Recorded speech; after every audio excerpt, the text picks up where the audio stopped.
This is The Top, where I interview entrepreneurs who are number one or number two in their industry in terms of revenue or customer base. You'll learn how much revenue they're making, what their marketing funnel looks like, and how many customers they have. I'm now at $20,000 per talk. 5 and 6 million. He is hell-bent on global domination. We just broke our 100,000 unit sold mark. And I'm your host, Nathan Latka. Okay, Top Tribe, this week's winner of the $100 is Rich Jones. Okay, Rich Jones, he is stuck in corporate. He wants to break free. He's binging on the show. For your chance to win $100 every Monday morning, simply subscribe to the podcast right now on iTunes and then text the word Nathan to 33444 to prove that you did it. Nathan Latka here. This is episode 580. Coming up tomorrow morning, you're going to learn from Russ Hedelston. He's the CEO of DocSend, which has raised $11 million. They have over 2,800 companies paying them with well over 10,000 seats because they believe links are better than attachments for document sharing and emails. What's up, guys? Nathan Latka here. Our guest today is Pietari Suvanto. His company is called Vainu, and he is founded the company recently. Okay, it's a tool that finds piles of data from the web and turns it into fact-checked and actionable company information. His vision is to understand more about organizations around the world than anybody else, and they've currently got around 1,000 customers in Europe, including Manpower, FedEx, and Santander Innoventures, which we recently actually had on the show. All right, Pietari, are you ready to take us to the top? I'm very ready. Thank you. All right, very good. I'm glad you're with us today. So tell us what the company does, what Vainu does, and how you make money. Yeah, so what we do is it's a software, a tool that finds organizational information. So it's sort of like you could think it as a chain reaction of the technology. So first it understands the name of the company, the ID, and then it understands the website, then it understands a lot of context on the website, then it's hooked into a lot of other information sources and makes predictions out of those. And all this information is neatly consumable in an interface, and our users can make queries and understand what kind of organizations they would like to, for example, contact next. So that's briefly what it is. So give me a company. I'm on your homepage right now. What's the company that I could search that like everyone would know that you have in your system that would pop up? Yeah, I would. Let's go for. You can if you want to search for us for Vainu, that's one good one. But then any company. Salesforce. How about Salesforce? Yes, Salesforce, yeah. Okay, so I search Salesforce and I get like 7,000 different things because they have a bunch of different kind of, I guess, sources. Why do I see so many? That's because we base them on the legal entities of the company. So basically, Salesforce has a lot of organizations around the world. So that is the main reason for it. I see. So you have, I guess, a web crawler tied into kind of business, wherever you file your business formation papers in each country. Exactly. So that's the base of all of our technology. So it's the business ID is sort of the a key that unlocks the whole technology to understand more about the company. And the idea is the ID is the most important thing, and of course the name of it. So that unlocks everything that we can find about the company. So how do I use this? Like, it's interesting, and I just clicked on one of the Salesforce results, and I see social media, events, predictions, identity, similar companies. How do I use this? It is well. There's a lot of use cases, but if you're a salesperson and you want to understand, for example, I want to find companies that are, in our interpretation, they are digitally oriented. They focus on a lot of marketing activities. You can search for those kinds of filters, those kinds of queries in our system, and it gives you companies that are digitally oriented, for example. And then on clicking on the company, you can find a lot of other information about it, and then start contacting them on that basis. That is one way to do it. And then the bigger companies, what you just read out, they use the data that we produce, and then they plug it into their existing other systems. They might be, for example, BI tool, or of course CRMs and other platforms they want to use in their internal ecosystem. So that's two ways. Yeah. And how do you make money? Subscription. It's based on seats, and of course on how many country databases you have activated, and then of course the API if you want to take data out of the system. So that's the third aspect of it. So on average, what are customers paying you per month? On an average, it's around $400, and the range is from a few $100s to thousands of dollars per month. Okay. And give us some history here. So when did you launch the business? What year? We launched the business 2014. It was three of us that launched it out, and now we are 80 people. So we've been growing pretty fast. And have you guys raised capital? No. Okay, so you got a team of 80, and where are you based? We're based in Helsinki in Finland, where I'm calling it in Stockholm. We opened in Oslo, so Nordics, and then in Amsterdam, and now we have first people up in New York. So we launched our US operations a few weeks ago. Very good. Okay, so Amsterdam, New York, Helsinki, and Finland. Great. And how many customers do you have paying you here in January 2017? 1,000. Okay, 1,000? Yeah. Okay. So can I do the math? Can I just take 1,000 times an average revenue per customer of 400, assuming you guys are doing about 400,000 per month in revenue? Yeah, that's almost exactly that. So a healthy business, you kind of went from nothing, right, in 2014 to 400 grand per month. And so almost 4 million per year, right? What did you do in 2016 total revenue? Total revenue. Our ARR was 4.5 million, or 5 million USD, 4.5 million in euros. And was that so? Like last year, did you just take December monthly recurring revenue in December 2016 and multiply that times 12, or did you do a total of 5 million in revenue? Yeah, exactly. That is we recorded that amount of revenue in 2016. Got it. Very good. And what do you think you'll hit in MRR by December 2017? It'll be close to $1 million. Yeah, our goal is 1 million, and I think we have a realistic shot. Yeah. So basically, you're at 400 grand right now. So you basically double, right? That's pretty realistic.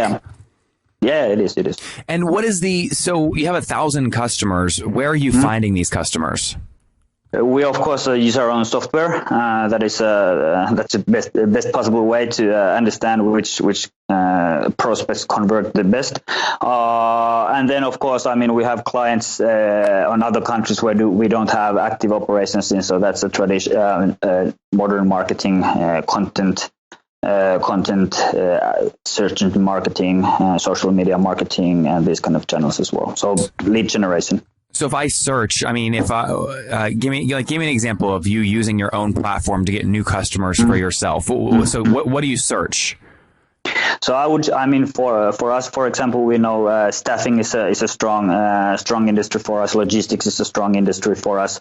What I would do, I would look for staffing companies, of course, and then what I know also that as we've made an analysis, I know that companies that put money on modern marketing technologies, companies that have there's a signal that they are growing, that they are going into to new markets. I would search for companies like that. We have a very good hit rate on those segments and those parameters. So when you find a company that fits that, what do you do though? Then what we do here in the Nordics and in Amsterdam, we call them and we say that I think this would be good for you because the reasons 1, 2, 3. So basically that's how we would do it. And do you have them go view their own listing first and then you say, hey, you want more like this, pay $400 a month?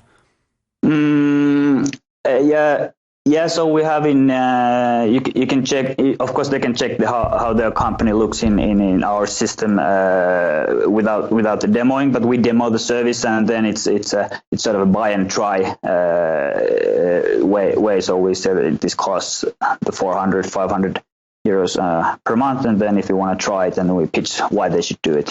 So that's basically it's a very typical demoing way of demoing. Yeah. Of your 80 people, how many of them are salespeople?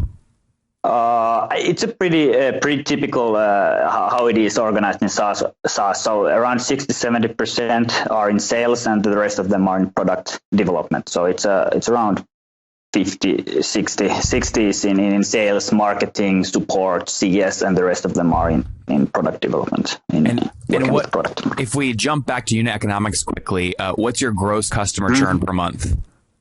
It's around 1%. Okay, around 1%.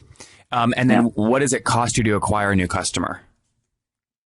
It's around, so if it's around 3,000 euros that it costs to acquire a new client. Yeah. So about 3,200 United States dollars, something like that. Yeah, something like that. Yeah. And so if I do the math, well, what do you assume? Like when you're talking internally to your management team, what do you assume lifetime value is for a customer?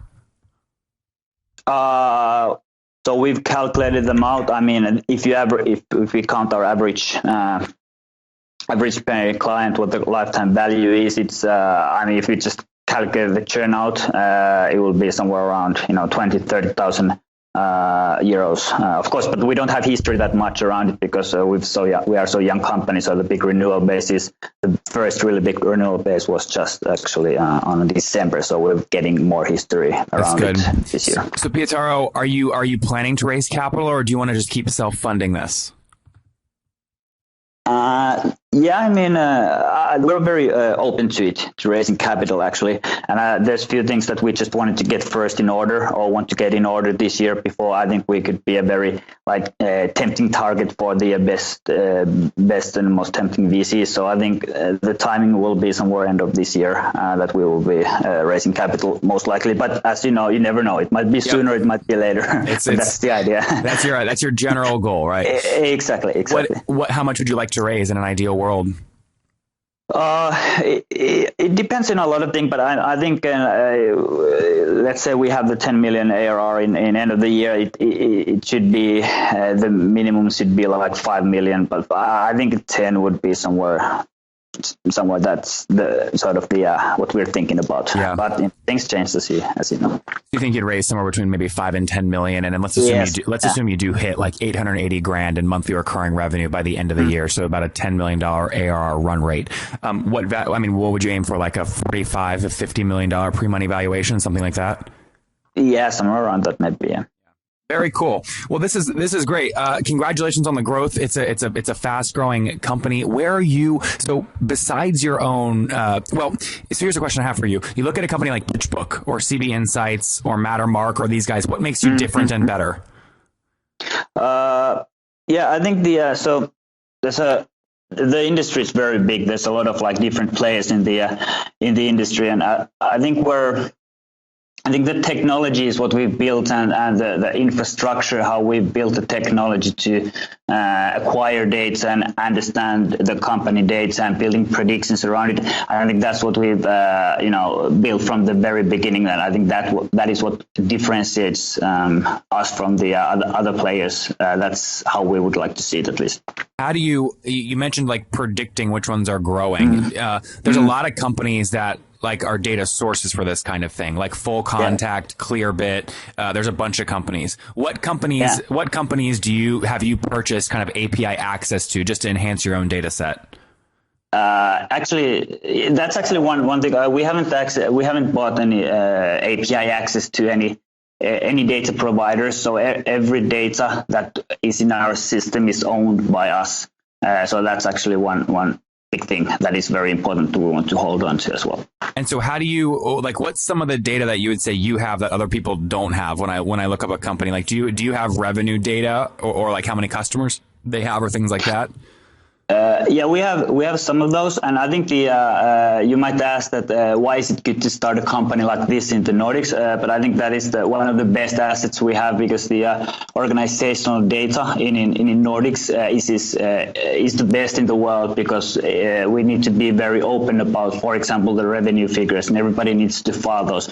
So what we have is we have a very good material, very good teaching set of 10 million companies, which we can use, as I said, as a teaching material to understand other companies around the world, so we can acquire data and understand data that is not available publicly. So I think that is one big thing. So for example, we can predict fairly closely revenue figures, for example, in the Dutch market, where they are not very public. So those kinds of things is something that how do you get access to that data though?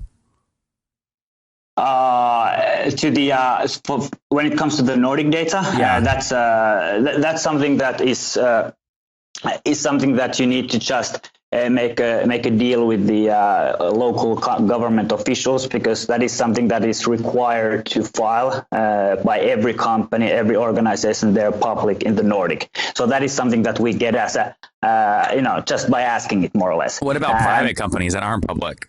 Private, every single company that are in the registry, you need to do that in the Nordic. Yeah, so in the Nordic, every single one. So that's a huge data set, a very, very good data set to along with other data parameters to understand other companies around the world. I mean, not get exact revenue figures, but you can get a very close estimations of, for example, the Dutch organizations that don't have public information out there about their revenue figures. Makes good sense. Hey, let's wrap up here, Pietro, with the last 5 questions. Number 1, what's your favorite business book?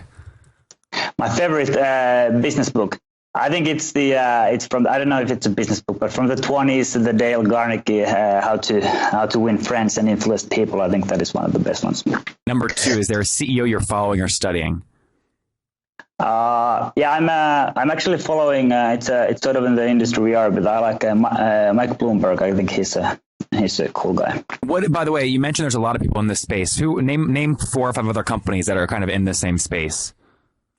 4 other companies that are in the same space. Yeah. And those that, we follow, of course, a lot of data analysis. Of course, what we follow, very interesting. Then Lattisense is a very interesting one. Infer, Ranking, Lead Genius. Those, for example, are something that is a very interesting. What was the Infer one? It's infer.com? Yeah, infer.com, yeah. Okay, and what was the first one? Datanize was the first. Yeah. Very cool. All right, number 3. What is your favorite online tool, like Acuity scheduling? Favorite online tool.